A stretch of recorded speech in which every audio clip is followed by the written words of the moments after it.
Alright, we are drawing boxes and figures in 2-point perspective today. So the last time we drew figures in 1-point perspective to get an idea about how to put them in a scene together with other objects, okay? So we are gonna do that same thing today with 2-point perspective. So the most important thing to remember about drawing in perspective or putting figures or objects in a scene is the horizon line, because the horizon line will indicate whether the object is placed above or below. Okay, now as usual, draw various cubes, then other shapes, then modify those cubes, attach more cubes and rectangles if necessary to the existing cube, okay?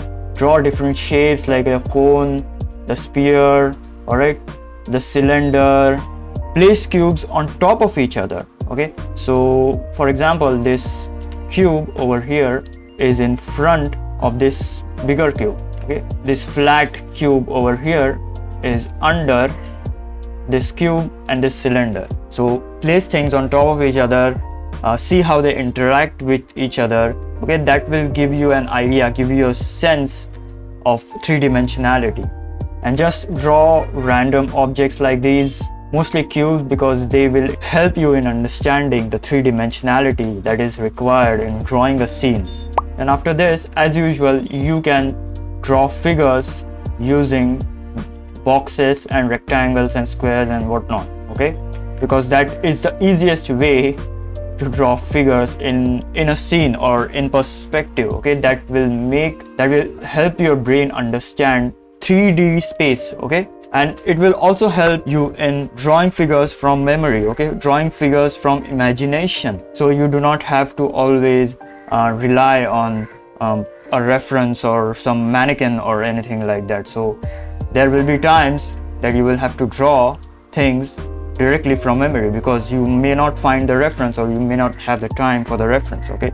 So use different shapes like cubes, rectangles, cylinders. Then you can try drawing the figure in different poses. So this was all from memory. This figure is all from memory, okay?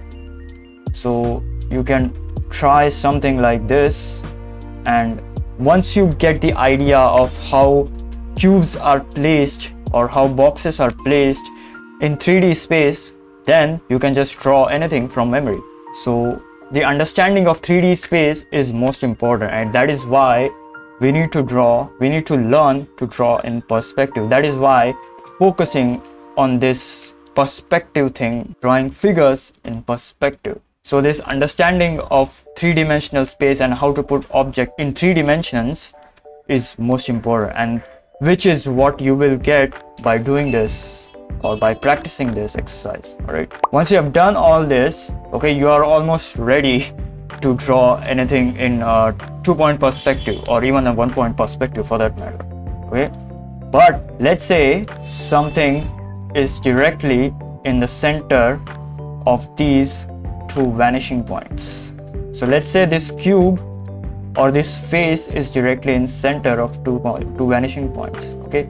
Then what will you do? The only thing that you can do is literally either face the cube this way or face the cube this way. If you try to face the cube like so, then it gets all weird.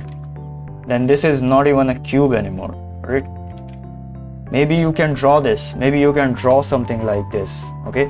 But this is more akin to 1-point perspective. So these lines converge over here. So avoid drawing something directly in the center while drawing in 2-point perspective, okay?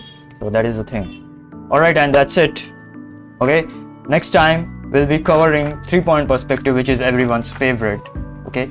Because that looks the most aesthetically pleasing, all right? So please subscribe for that, all right? And join the Discord as usual. And until next time, I'll see you later. Goodbye.